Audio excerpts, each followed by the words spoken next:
এক জঙ্গলে থাকতো এক কাক আর এক ময়ূর। ময়ূর ছিল খুব সুন্দর, রঙিন পালক, নাচলে সবাই তাকিয়ে থাকতো।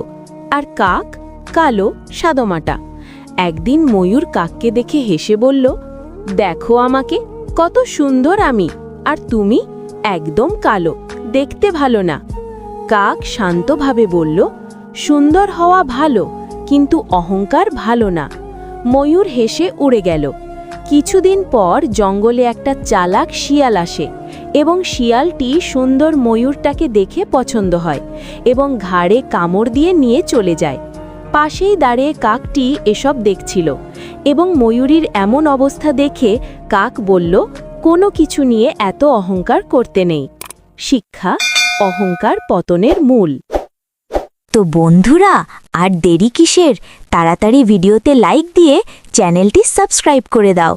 ধন্যবাদ বন্ধুরা, সবাই দেখি ভিডিওতে লাইক করা শুরু করে দিয়েছে এবং সাবস্ক্রাইব করতেছে।